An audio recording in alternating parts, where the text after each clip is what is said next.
Só quem é tetracampeão deixa o like. Deixa o like só quem é tetracampeão da Libertadores. E só quem quer ver agora. Vou mostrar pra vocês. Querem ver o Abel Ferreira chorando? Ó, chorando muito, falando do nosso Mengão.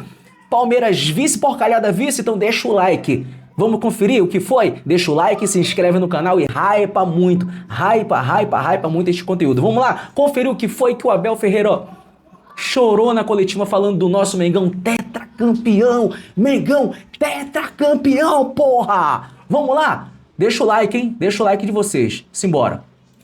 Na sua trajetória do Palmeiras.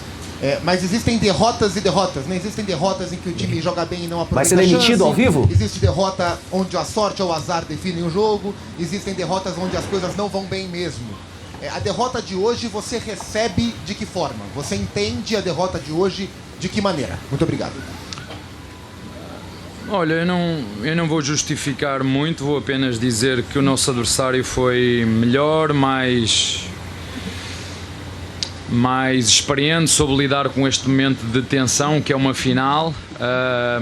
Acho sinceramente que hoje a experiência ganhou a irreverência e foram melhores, apesar do jogo ter sido decidido num detalhe, mas acho que no geral o nosso adversário foi melhor que o Palmeiras. Obrigado. Aqui, por favor. Abel, aqui à sua direita, Maurício Ferreira da Rádio Band News FM. Deu a sensação que no primeiro tempo o Palmeiras era um time que estava esperando um pouco mais o Flamengo, né? Esperando essa iniciativa do time adversário para poder rodar um pouco mais, talvez desgastar o adversário.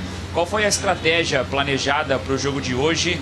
E dentro desse contexto que você viu um Flamengo mais experiente, que soube controlar melhor até as emoções do jogo, talvez tenha faltado um pouco de repertório para o Palmeiras buscar uma iniciativa também para tentar equilibrar um pouco mais esse compromisso?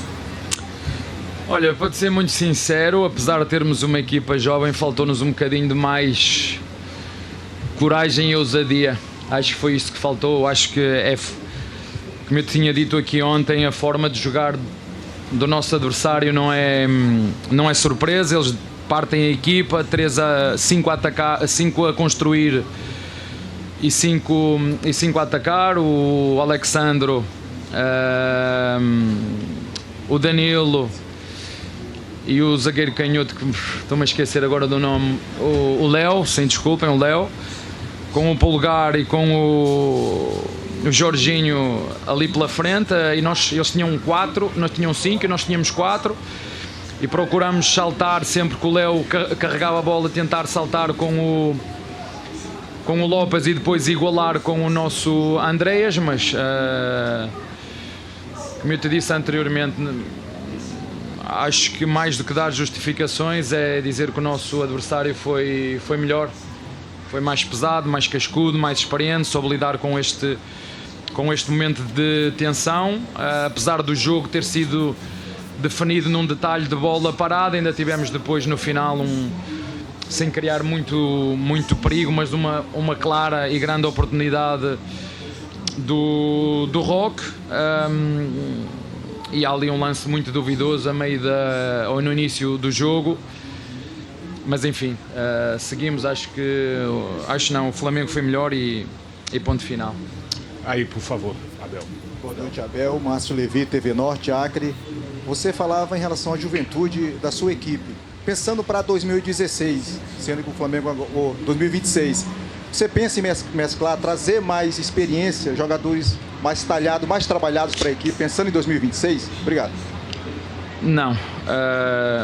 Acho que são equipas que estão em momentos diferentes. O Palmeiras está com uma equipa em crescimento, o Flamengo está com uma equipa madura, muito madura. As desculpas. E isso como viu-se sempre, hoje. as desculpas. Danilo, Alessandro, Jorginho, Bruno Henrique. E nós temos uma equipa, eu falei-vos aqui ontem, eu acho que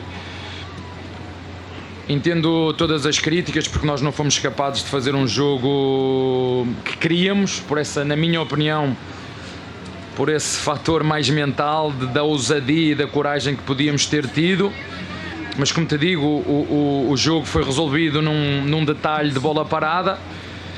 Fica a experiência de uma equipa que foi construída ao longo deste ano com lesões importantes, e é verdade que nós chegamos ao final, estamos no final da época, e estes dois últimos meses foram muito duros para nós. Obrigado. Abel, boa noite. Camila Alves, da Globo. Eu sei que nas últimas semanas você chegou a dizer que vocês estavam apostando em todas as fichas aqui na Libertadores, mas aí, querendo ou não, vocês ainda têm outros jogos do Brasileiro aí na sequência da temporada. Queria saber como é que você vê essa sequência da temporada agora, e se me permite, o que é que você conversou com o Vitor Roque lá no campo, viu você levantando a cabeça dele por mais de uma vez ali depois do jogo? Quando nós comparamos o Vitor Roque, o Bruno Henrique com o Danilo, com o Alessandro, com o Jorginho, né, que ganharam agora a Libertadores aos 30 e não sei quantos anos, sabe, ele tem 19, 20 anos, portanto vai ter muitas oportunidades de poder ganhar esta competição, e isto acaba por ser uma experiência para o Flaco Lopes, uma experiência para o Alain, uma experiência para o Vitor Roque, uma experiência para o Giai. Como te disse, são equipas são elencos em estados de maturidade competitiva completamente diferentes.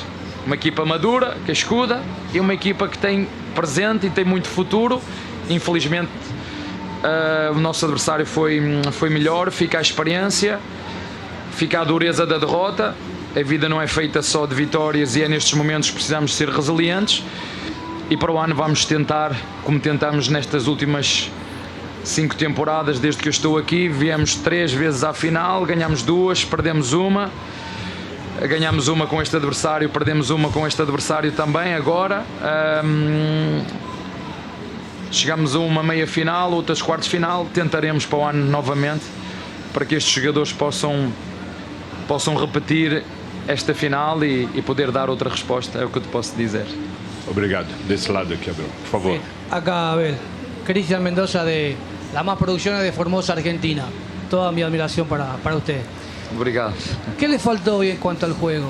Porque vimos por momento un equipo muy largo, un equipo previsible en el primer tiempo, y la sensación que tuve es que esperó que Flamengo dé el golpe, que le toque la oreja, como decimos en Argentina, e aí pareciera que reaccionou, pero pareciera que um pouco tarde. Gracias. A verdade é que nós só nos soltamos depois de sofrer o golo, concordo contigo. E a estratégia defensiva estava certa, os meus jogadores cumpriram com o que tinha que ser. O problema não foi a estratégia defensiva. Porque é que eu digo que o nosso adversário foi mais experiente, foi mais cascudo? Os meus jogadores quase sempre passavam a bola de primeira. Quase sempre tocavam lá de primeira. Num jogo como este tens que dominar a bola, ter a coragem de dominar a bola sob pressão, porque nós somos bons, conduzi-la, driblar se for o caso, e quando tu vês a tua equipa a passar só, quase sempre de primeira, tu sentes isso, sentes que há ali um peso, sentes que não estão soltos, sentes que falta ali um bocadinho de ousadia e coragem, que foi o que aconteceu depois de sofrermos o golo. Mas aí já foi tarde, mas mesmo sendo tarde temos uma oportunidade clara do Roque, infelizmente ela não entrou, mas honestamente, já o disse e volto a repetir, sabia que este jogo ia ser decidido por detalhes, mas no cômputo geral o nosso adversário foi melhor, parabéns para eles. Que desfrutem desta vitória, é uma vitória única, é algo que fica marcado na memória e na história de cada um de nós, e nós para o ano com este grupo tentaremos novamente. Obrigado. Por favor. Abel, boa noite. Gustavo Soler, da TMC.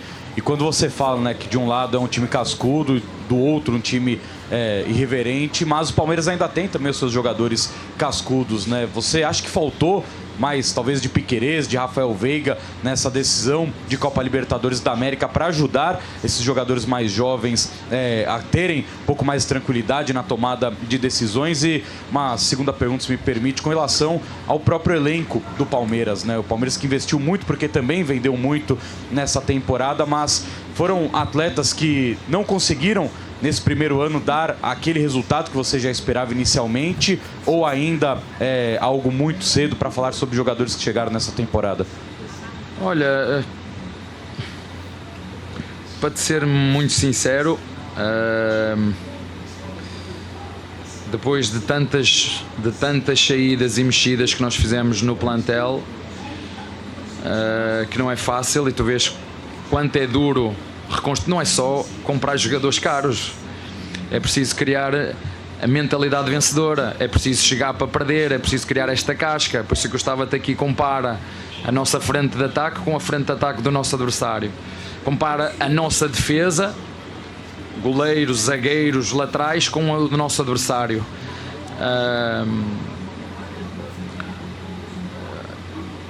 Eu não te consigo dizer que estou triste depois de tantas alterações que nós fizemos, conseguirmos estar até ao último a decidir o título que teve nas nossas mãos e nós os deixámos escapar. Dizer-te que estou triste porque chegámos à final da Libertadores num ano de tantas mudanças e tu vês que é tão difícil ser consistente. Olha para o Botafogo. Portanto, é muito difícil manter uma consistência e, portanto, pá, acho que fizemos o que a nossa equipa podia entregar. Sabes, tivemos lesões de jogadores importantes na nossa estrutura, tivemos lesões no nosso goleiro, tivemos lesões no nosso motor, que neste caso foi o Lucas, depois de ter 2 saídas. Fizemos 2 vendas que tínhamos que fazer. Tivemos infelizmente uma lesão do jogador que mais produziu o ano passado aqui no futebol brasileiro, que nos podia ajudar, mas mesmo com essas ausências todas, mesmo com esta reformulação toda, nós somos capazes de chegar ao mês de novembro inteiros. Foi um mês duro, um mês difícil, e tenho que o reconhecer. Fica a experiência, fica a cultura, fica o momento dos meus jogadores, dos mais jovens, e acho que não é justo com os nomes que tu disseste de mas eles não conseguiram. É um momento extremamente intenso, é um momento que eu já o vivi a primeira vez, já o vivi a segunda, já o vivi a terceira. Os meus jogadores tentaram, os meus jogadores quiseram, mas infelizmente, como te disse, nós não... O peso da final notou-se muito nestes detalhes que eu estou a dizer aos teus colegas, no passar de primeira, num conduzir, não arriscar com medo de falhar. Eu costumo dizer que o maior risco que nós podemos cometer na vida é não arriscar. Ficou a experiência. Chora. Uma gratidão imensa aos nossos torcedores. Chora. Fizeram um sacrifício imenso para poder estar aqui connosco a apoiar-nos. Se é verdade que há uns anos atrás conseguimos ganhar a este grande rival, que é o nosso maior rival, um dos maiores rivais que nós temos, hoje eles foram melhores e temos que aceitar, por muito que nos custe, por muito que eu também odeio perder, mas acho que esta competição merece todo o meu respeito, toda a minha postura, e dar os parabéns ao nosso adversário. Dei os parabéns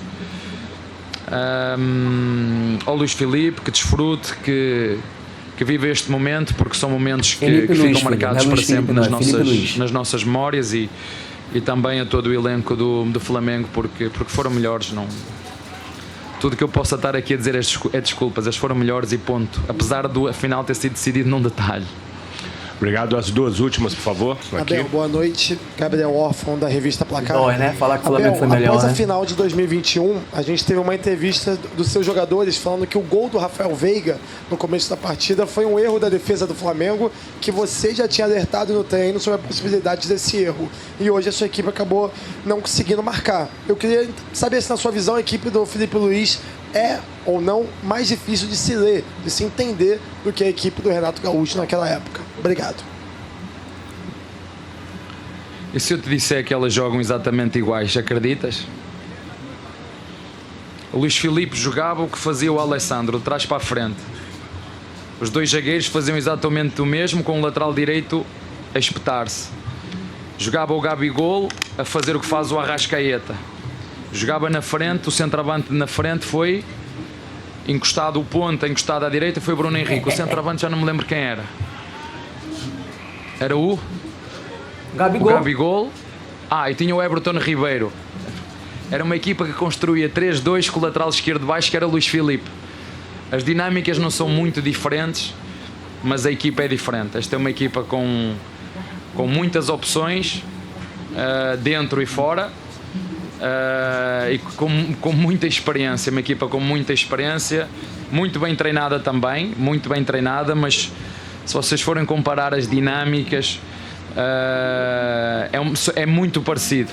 É muito parecido, mas hoje o nosso adversário foi melhor. Não adianta aqui, és tu que me estás a chamar para 2021. Constroem 3-2 com muita. Na altura tinha o Andrés Pereira no adversário com o Arão, que os dois na frente. As dinâmicas eram muito parecidas, mas com outro tipo de jogadores. Esta é uma equipa muito agressiva. Vocês viram a forma com que esta equipa vai nos duelos, pegou muito forte, alguns até forte demais, e acho que o Arte foi muito simpático, não quis se calhar estragar a final. Há um lance que vocês sabem que é extremamente duvidoso na primeira parte, que pode mudar o decorrer do jogo, mas o árbitro entendeu não dar vermelho. Vocês sabem do lance que eu estou a falar, mas enfim, não vou procurar abster-me de falar mais de arbitragens.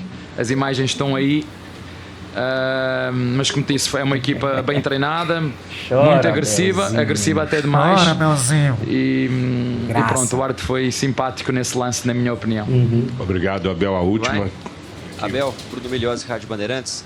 Abel, além do jogo, hoje acho que é o momento de falar de uma espécie de encerramento da temporada, porque você mesmo já falou em relação ao Campeonato Brasileiro, que de certa forma o Palmeiras não está tão vivo na disputa. Eu queria te ouvir uma análise desse ano, os fatores que aconteceram, narrativas que você destacou. Você pontuou também algumas questões de lesão, de calendário. Queria uma análise sua desse ano e uma pergunta simples. Você acha que o Abel em algum momento errou em 2025? Montagem de elenco, escolhas? Queria uma análise sua. O Abel, desde que é maior de idade, erra muito, muito. E foram esses erros todos que me trouxeram até onde eu estou. Foi uma sucessão de erros e erros e erros, e algumas vitórias. Mas sabes, vai chorar. No futebol ninguém perde sozinho. Eu sei que há um responsável, mas ninguém perde sozinho. Eu entendo a cultura de onde tu estás. Felizmente a cultura do clube que eu sou treinador é completamente diferente do que se calhar, não sei qual é a tua intenção na tua pergunta, mas isso tem a ver com a cultura. Ou o que tu me estás a dizer, o Zubeldia agora é muito bom e era muito ruim. É o que tu me estás a querer dizer? Mas né, eu posso interpretar. O que tu me estás a querer dizer é que o Zubeldia agora é muito bom e era muito ruim. É isso que me estás a querer dizer? Pronto. O que eu te quero dizer é que isto tem a ver com a cultura do clube, com a cultura do país. Felizmente, eu não sou só avaliado pelos resultados. Porque se fosse só avaliado pelo resultado de hoje, eu tinha que ir embora. Mas quem está dentro do clube não avalia só o resultado. Avalia os resultados, os processos, a inovação que fazemos, a construção do elenco, a valorização dos jogadores, a venda de jogadores, a conquista de títulos. É tudo um somatório, porque senão cada vez que eu perdesse nós tínhamos que trocar de treinador, ou então eu, nas oportunidades que tive para sair, tinha saído. E as coisas aqui no Palmeiras não funcionam assim. Já disse, tive colegas meus que ganharam e saíram, e eu, ganhando ou perdendo, tenho um compromisso e vou assumi-lo. E ponto. Em relação à reflexão, eu acho que este não é o momento certo para o fazer. Fui falando ao longo do ano da renovação, de tudo mais. Eu acho que este não é o momento certo para fazer. É um momento para aceitar a derrota, é um momento para dar os parabéns ao nosso adversário que foi melhor. E faltam mais 2 jogos numa época extremamente desgastante, intensa, onde mudamos muita coisa no início do ano, a meio do ano, no final do ano, e conseguimos competir até ao fim. Isso é o que eu posso prometer. Eu nunca prometi títulos, prometi lutar sempre até ao fim, e quando o adversário é melhor, como foi o caso de hoje, não há muita coisa a dizer. Orgulhoso na mesma de ser treinador deste grande clube, com estes grandes torcedores e com estes grandes jogadores, mas hoje o nosso adversário foi melhor. Que desfrutem, que nós também já desfrutamos, e agora vamos 24 horas, que daqui a 3 dias há jogo outra vez. Muito obrigado ao técnico Abel Ferreira. Esse foi o Abel Ferreira. Chora, Abel. Chora, Abelzinho. Sabe qual é a diferença do 21 para esse? É que 21 quem tava com o entregador de paçoca era o Flamengo. E agora quem tá com o entregador de paçoca é vocês. Esse cara, meu irmão, é uma zica desgraçada. Foi vice lá, deu o título pra vocês e agora foi vice aí o Mengão campeão. Tetracampeão, pra não esquecer. Tetracampeão, então deixa o like de vocês. Só que quem gosta de ver a porcalhada, o Abel, a Leila Pereira chorando, deixa o like e comenta aí o que foi mais este vídeo aqui do canal Meio da Fla. Então é isso, até a próxima. Acima de tudo, ó, Flamengo. Tetra, é tetra.